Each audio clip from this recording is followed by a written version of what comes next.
Okay, so a new One Punch Man chapter literally just dropped, and this chapter is just insane. Like, I literally, once I read this chapter, I literally couldn't speak for like a whole half an hour. I had to just calm down and just reread it and just digest what I just read. And I think I'm finally ready to actually record a video. Now, this chapter was just completely crazy. So just get into the video because once again, this chapter was just insane.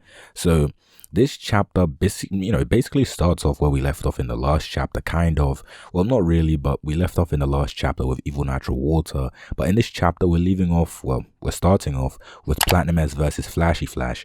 And we see that Flashy Flash is actually just, like, after getting hit by Platinum S, he's just thinking that, he's met like 4 people today that has surpassed him in speed. And we see Garo, Platinum S, Blast, and Saitama. So this is pretty much confirming that Platinum S and Garo are stronger and faster than Flashy Flash, basically. Now we go on, and Flashy Flash is kind of doing desperate attacks, and he does a Flashy Fist or a Flash Fist, and then we see he's trying to box with Platinum S, and we see that Platinum S like just does a counter attack. And Platinum S says this is the level a mere human being can reach then.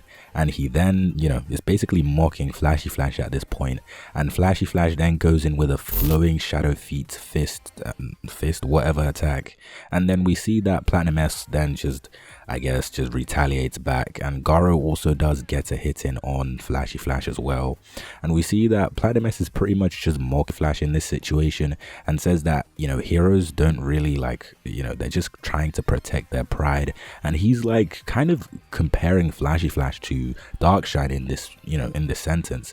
And he says, like, just like Darkshine, when you're outclassed by someone in your speciality, you abandon your duties and put all your efforts into protecting your own pride. Which, I'm not gonna lie, Platinum S is, he's right, he's not wrong when he says this.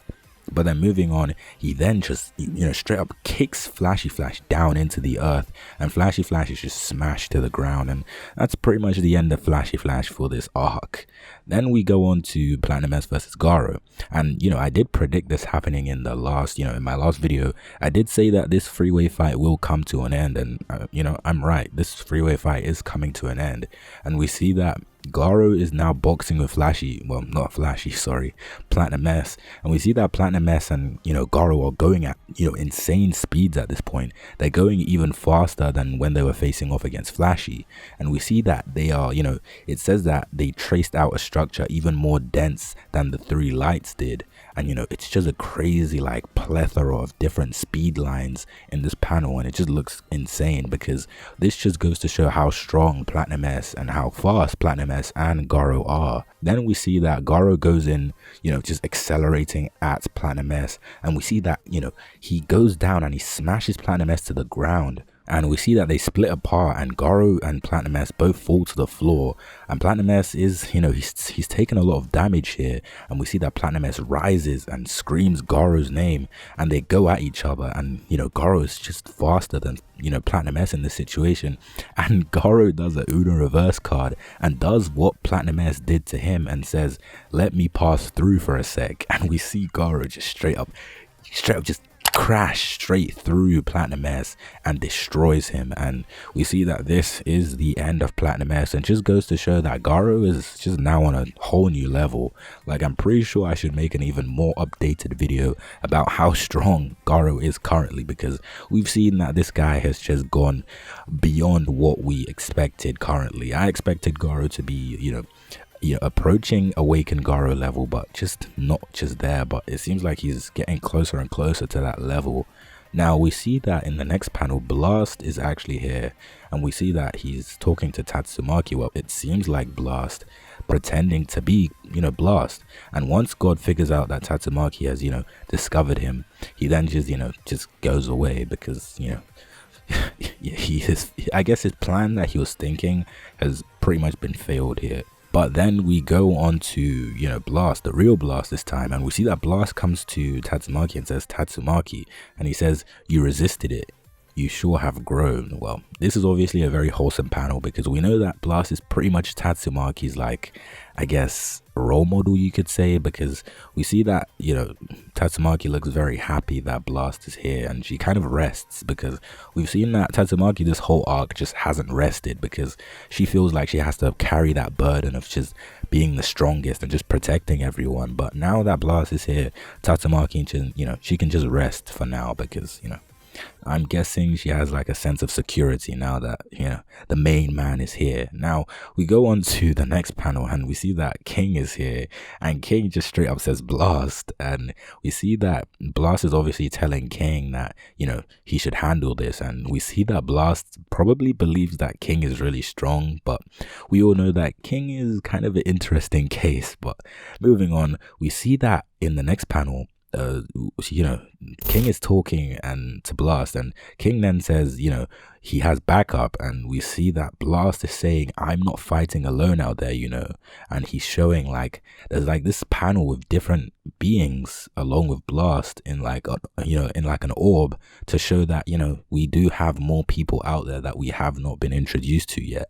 And this just kind of just goes to show that One Punch Man is probably going to be a lot longer than many people think, because since we haven't been introduced to these guardians of the galaxy, and I'm pretty sure like we're gonna eventually get to like a whole arc where it's centered around them, etc, etc. Now we see that obviously Blast is now gone, and we see that, you know, there's like something drilling out of the ground, and it's actually revealed that there is a centipede. Now the thing that we saw in the last panel, you know, on the stone tablet, the shadow was actually not Orochi, and it was actually Sage Centipede, and its disaster level is unknown. So this could very well be like straight up high above dragon, low above dragon. We don't know. This could be God. We actually don't know because the disaster level is unknown.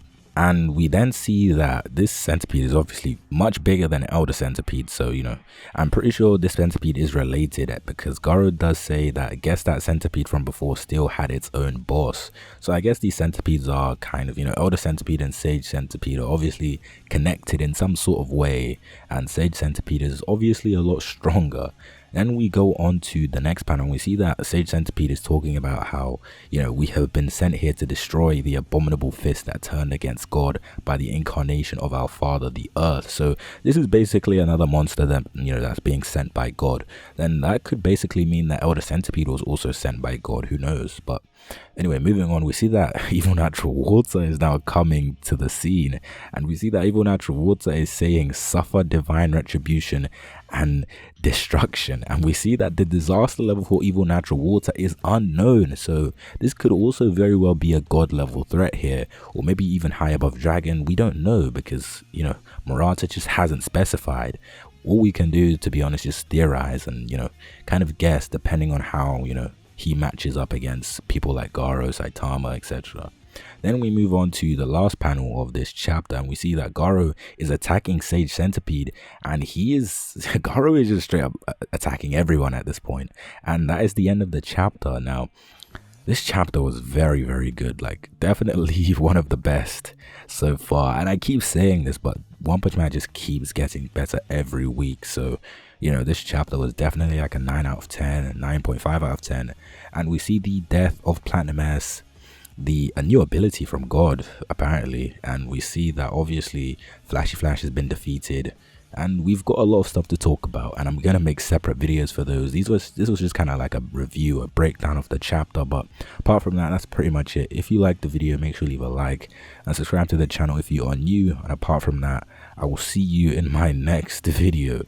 And if you haven't told a friend about One Punch Man, I definitely suggest that you tell them about this series because this series is absolutely crazy.